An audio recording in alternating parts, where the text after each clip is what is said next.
Hello, my name is Aaron Cavanagh and I'm the founder and editor-in-chief of Post-Burnout.com. Post-Burnout.com is a culture website dedicated to venerating burnt-out artists the world over. This is our website's podcast where we publish full-length recordings of our interviews, which are sometimes the unedited versions of our site's articles and at other times are exclusives. If you're a returning listener, thank you for coming back, and if this is your first time listening, thank you for checking us out. We hope you enjoy and consider subscribing, giving the episodes a thumbs up if you're on YouTube, or giving it a rating if you're anywhere else. It really helps us out. Thank you. Alright, in this edition of Post-Burnout.com interviews Rob Larry Love. Spragg, the frontman of the British acid blues group Alabama Tree, discusses the 25th anniversary of their album La Peste, their tour of Ireland in support of the anniversary, how Ireland understood them before the UK did, having their song chosen as the theme tune to HBO's The Sopranos and what this meant for their career going forward, and much more. Aaron, you right? Hey, how's it going? You good? Yeah. Yourself? Perfect. I'm perfect, man. It's really nice to talk to you. Thank you. Likewise. Weather good where you are? You in the UK? In Dublin. Oh, nice. I'll see you fucking Saturday then, innit? Yeah. Well, let's start with that. I mean, you're touring Ireland starting tomorrow. Belfast, Academy, then Dolan's in Limerick. I mean, you're no stranger to Ireland. I was wondering what kind of keeps you coming back, I guess. Oh, bruv. Oh, you know what? Come on, I'm in love with a Dublin girl, yeah? I fucking love the Guinness. Our first gig out of the UK was there. It's my second home. Like, 3 of my managers are Irish. I have no choice, Aaron. You know what I mean? It's compulsory. I keep returning to the scene of the fucking crime. But no, I mean, Alabama Free have always, like, I spoke to a journal from Limerick and he said, when was your first memory of Ireland? And the first gig we did was in Roisin Dove in Galway. Yep. But at the time, we were seen in the British press as fucking being a novelty act because we were mixing country and, techno and stuff like that. When we got to Ireland, you fuckers got it straight away, like, and it was such a relief because in London they were calling us, fuck, why are they called Alabama Free? You can't mix techno and country and blues, and you know what I mean. So I've always had a great respect for fucking the intelligence of Irish crowd. You know what I mean? Yeah. Probably the most scary crowd in the fucking world. Because if you're shit, you're fucked. You know what I mean? The session is over. Well, thankfully you're not shit, so that's good. No, we have been known to do a few shit ones. That's too many sessions the night before. Yeah, it was interesting because, you were mentioned there when Alabama Tree kind of began. The British music press wasn't too into it, but you guys kind of saw, I guess, the future of music, which was everything was going to be kind of fusion. Everything was going to be drawing different elements together and bringing stuff together. I mean, do you find now that we're in kind of the digital age where everyone kind of has the access to the history of recorded music at their fingertips, basically? Do you find that the music of Alabama Tree kind of still persists throughout all that? I very much hope so. Yeah, I mean, we were totally out on a limb. I mean, I remember seeing the potentiality because I was brought up in church. Like, my father was a preacher man. I went to gospel. I didn't fucking smoke a joint till I was 18. Have a drink till I was, that kind of shit. But when I come across an Akai S1100 sampler, and I realised, man, I can loop up an old fucking Leadbelly riff or something, put it with a techno beat. But it took us about 7 years to get a record deal. And this was the height of Britpop and kind of baggy, kind of vibe and all that. And we were seen as a fucking bunch of idiots, Welshman pretending he's American, a Scotsman pretending he's American. We were really, and and also doing it all in American accents as well, which didn't endear us to the British press. But yeah, I'm really pleased to see. I mean, Little Nas X with that country crossover with Billy Ray Cyrus. Who'd have thought of that? Yeah. Beyonce, Cowboy Carter. Do you know what I mean? I like to think we were ahead of the curve in that respect. And I think it's really interesting seeing youngers these days. They don't give a fuck where the fucking sample comes from, whatever. It's a lot wider library which they can utilize. As long as they're aware of what the history is, do you know what I mean? I think a bit, sometimes with TikTok, they're not kind of aware of history, but I sound like a patronizing old geek here. Learn you fucking where that sample come from. No, it's interesting too, because like I've been talking about this with other artists where it seems like people do want like through TikTok and stuff like that want like the 15-second samples and just kind of want the chorus and everything else. But at the same time, I mean, we're seeing like a resurgence in vinyl. You know what I mean? We're seeing like a lot of people want to actually kind of sit down and listen to older records, and I think it is in fact actually older records that are selling well. If you look at like the charts for vinyls and stuff like that, do you think people are still kind of interested in music history, or do you think it's more like No, I it's think the that aesthetic of it? definitely they are. I mean, my missus manages Brian Jonestown Massacre with Alan McGee and all that, and he's just done a record with Dot Allison now. But I was talking to him the other day. He releases vinyl as a many years before it got a hip again. You know what I mean? But I think the whole thing with opening a thing that's 12 inches that big, you know what I mean? This the liner notes, the smell of the fucking vinyl when you open it up. You know, that crackle when you put the needle on the record, you know what I mean? And I think and you can roll fucking joints in it, so you can't on a fucking key fob. You know what I mean? That's the other handy thing of vinyl. Yeah, you can roll joints on Yeah. But yeah, I mean, it is good. I mean, the studio worker now, I work with a fellow called Wizard, but I mean, a lot of kids are going back to analog fucking desks and shit like that. Fontaine's work with analog desks, you know, you get a fatter sound, still with digital processing, but there's definitely a really healthy inquisitiveness amongst the youngsters of like, fucking hell, that's a different sound. Like, it doesn't all have to Yeah, sound perfect. I mean, it could sound a bit middly, you know what I mean? Not yeah. which I love as well. Don't get me wrong, I love fucking drill and all fucking nasty trap and all that crap, you know. I love it. Yeah, I mean, and obviously, I mean, with the band, I mean, it's still been going like after all these years. I mean, we're going to talk a little bit about the tour now, which is like, 25th anniversary of Le Petit, which was the plague, which I think took on some appropriate some level of appropriateness given the COVID-19 pandemic recently. Um, Oh, you the couldn't have plague, wished yeah. for a better kind of thing, the plague, you know what I mean?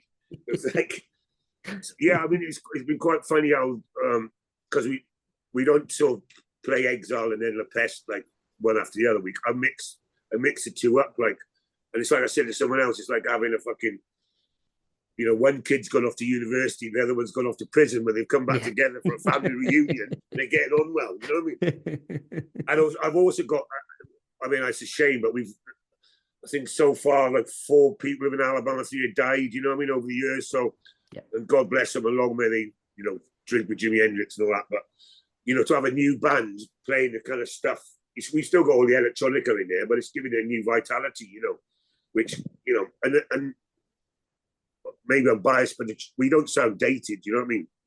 In terms of our genre splicing, which, as you say, is kind of quite de rigueur amongst the youngsters. Yeah, no, absolutely. And I mean, does it feel that long, like 25 years since that album came out, or um, does that feel right to you, I guess? No, do you know what, Erin? It doesn't feel that long ago at all. Like, I mean, because we've been so like out on the margins, as I said at the time, seeing the novelty, we've had to forcefully, unfortunately or fortunately, plow our own fucking fields on our own in the rain. You know what I mean? With a Yeah. fucking 3-legged donkey. But it's kind of, so we've always, it's not.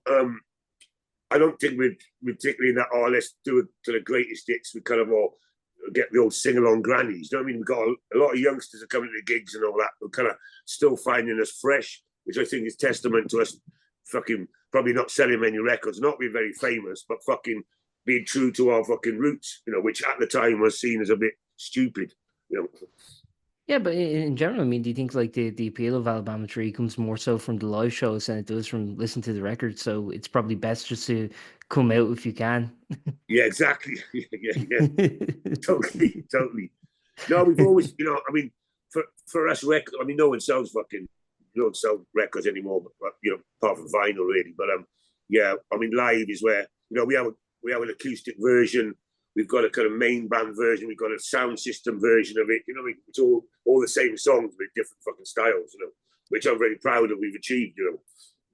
Yeah, no, and it actually it's interesting because saying you can go to like different gigs and then just get like a totally different like set, even if the songs are kind of the same, the set and the feel is just completely different based on the arrangement. It's an interesting thing to experiment with and just see like, how kind of varied and how different you can make the same song night Oh, in, night out. yeah, totally. I mean, we got a song called "You Don't Dance to Techno Anymore," and Yeah. there's the one with all the kind of acid, and then we do this really slow ballad version, like a country song, in that sort of style. Both of which are both crowds seem to be as equally valid. You know what I mean? It's not Yeah. like, oh, we're going to purposely do an acoustic version. It sounds to me, it sounds quite a natural kind of synthesis. Yeah. One final thing I wanted to ask before we wrap up. I want to talk a little bit about, you were talking about the kind of longevity of the band. I was wondering, and I don't know if you're loath to talk about this, but if a lot of that has to do with kind of the permeance of the Sopranos in pop culture. I mean, do you find that that has kind of kept Alabama Tree around in people's consciousness, or do you think the people who actually are fans of the band are fans outside of that song and that Yeah, I show? mean, it's quite weird because we've had we got when we first came out, we were sort of Alabama Three, but there's a band in America called Alabama, right? Yeah. So we were forced to change the name to A3, which is fucking like U2, but just a big piece of paper. So that was a very big initial hurdle to kind of Yeah. because it's very hard to market a band called A3, you know what I mean? But yeah, to watch The Sopranos, you got to bear in mind like when we were approached by HBO was a small little foxy shopping channel in fucking New York. You know what I mean? And it Mhm. was like, $500 or what it was to use the track. And we said, yeah. And then it just fucking snowballed. And I know so many people, who've come to the band via the Sopranos, but still people don't know who we are. And I kind of quite like that. We were never, credited at the end of the thing. So no one quite knows who we are. So it took a while for people to realize that. But we've been forever fucking grateful. I mean, I was just talking to a journalist earlier, Dominic Chinese, who plays Uncle Junior, Yeah. who we partied with in fucking New Jersey pre-COVID, turned up in London 2 years ago, and he's 94 years old. He Yeah. said, I want to come down the studio, man. And he's a multi-instrumentalist, and he also can sing fucking, we had a fucking top time with him, man. You know what I mean? I went on podcast with fucking a load of them, do you know what I mean? So we got a Yeah. good family vibe going on. I met Gandolfini a couple of times. He's a fucking right fucking hooligan. But yeah, Rest in peace. Yeah. it's been a real blessing. And I tell you what, COVID really helped because everyone was stuck indoors, and Sopranos box set was the most watched out of all the fucking box sets. You know what I mean? Yeah. No, it's an interesting thing, I guess. Like it all keeps coming back to COVID, I guess. With Yeah. this. Well, what was actually what were we doing during the pandemic? I mean, with everything locked down. I mean, how were you kind of occupying your time during then? We were, funny enough, I mean, I had a really good time, but I live right in the centre of, London in Brixton. You know what I mean? It was just Yeah. mental looking out the window, and there's fucking foxes all over the place with mad parrots, fucking goats walking up and down. It was proper, like, and I really like the dystopian nature of it. Like, and we wrote loads of songs. It was a bit of a pain because we were kind of, the lockdowns ended and started, and we booked sessions all to play together, and then we couldn't do it. So the album we did during that time called Step 13 was a bit kind of patchy because of that.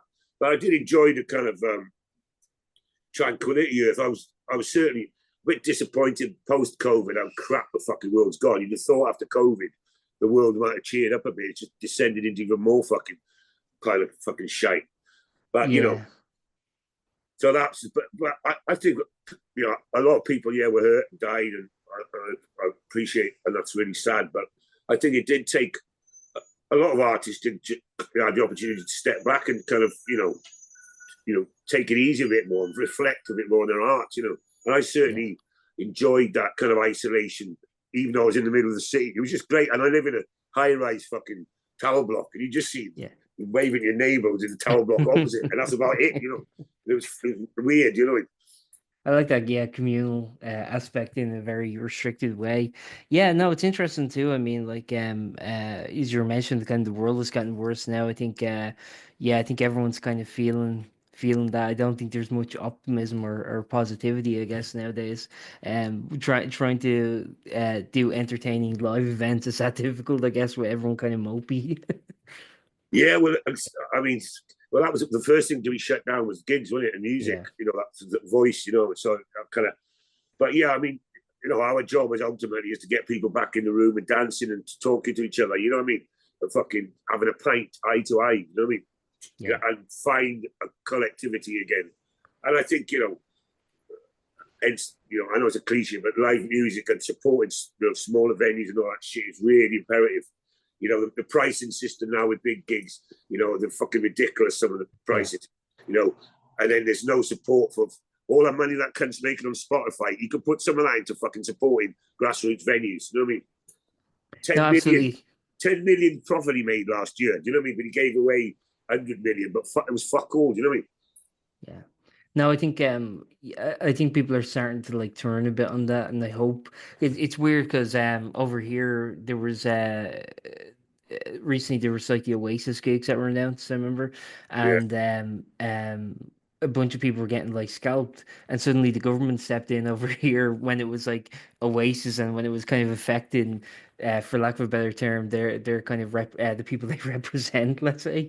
yeah. So suddenly now it's becoming this issue that people need to kind of regulate, and it's also important. Meanwhile, people have been getting ripped off for, I think, at least since COVID, if not before. I think it's gotten prohibitively expensive to actually go to one gig. It's insane. And that filters down into. I mean, we had this stupid idea. You probably heard of it called Brexit. I mean, the cost of touring now is Yeah. fucking astronomical. All the regulations that Brexit put in place. I mean, we haven't toured Europe for ages because of that. You know what I mean? And it's been all tour bus prices have gone up. Blah blah blah. Did you hear about Kate Nash? Was going to do. Yes. The OnlyFans. We threatened that. We said unless you give us money, we will take our fucking clothes off. You know what I mean? To pay for the fucking roadie. You know? Yeah. No, I think actually it's good that Kate Nash is putting like a lot of the emphasis on this and kind of the importance of as you mentioned, the kind of grassroots venue. I was talking to an artist from Bristol recently, and they were saying that there is some money going back into it, which is a good thing. But yeah, I don't know. I think it's weird too because like I think in a lot of the bigger venues, say like a sport act and stuff, they get ripped off too because like there's like merch cuts and there's all these like different cuts and things from kind Oh, of these big venues. it's pay to play these days to support bands. You know what I mean? Yeah, You buy onto a fucking tour, and unless you've got a major behind you, you know what I mean? yeah, We've always tried to look after our support. It's kind of part of the fucking show, and we plan it around that. You know what I mean?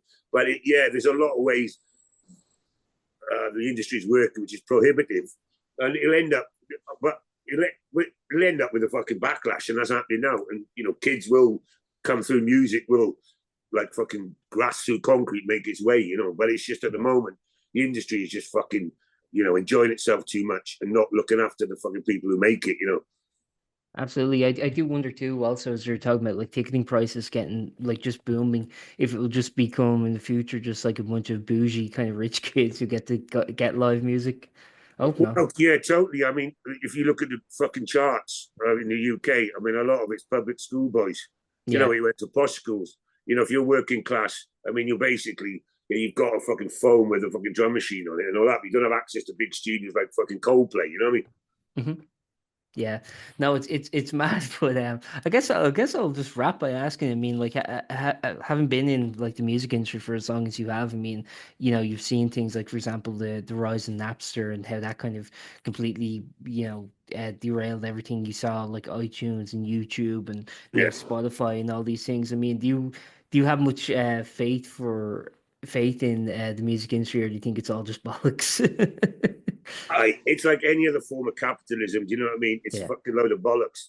But yeah, I think art ultimately transcends commerce. And I do think, what I mean, we got our faith in the young. There's so many good fucking rappers out there and kids who are all right. Yeah, they're downloading tracks for nothing, but they're getting a wide education, which ultimately is going to feed back into quality in the music. Because if we to have a future, we've got to know our history. You know what I mean? And I do think the industry will have to fucking, hopefully, fucking, cop on. sort itself out. You know what I mean? Yeah. Perfect. I guess that's everything I have to ask. Is there anything you'd like to add before we wrap up, or? I'm just fucking, yeah, warm the fucking session up for me in Dublin, mate. Yeah, I've just come back from Vietnam, right? And my mates Irish in Vietnam with Guinness have done these weird flute glasses. I've never seen nothing like it. And my pal out there who's Irish went fucking ballistic. So I'm looking forward to a proper old fashioned. And I want to fucking, go between the fucking line. Was it? Yeah. Crack the fucking Guinness line, yeah. Yeah, they're very. It's like medicine or something. It's like perfect alchemy. Just getting the exactly, brother. Yeah, get Dublin alchemized for me by Saturday. Yeah. Thanks very much, man. Enjoy the rest of your day. You too, big man. God bless you. One love. Take care, man. Cheers, man. Bye-bye. Thank you for listening to that episode of Post-Burnout.com interviews. If you liked it, please subscribe and stick around because we have plenty more like this coming soon.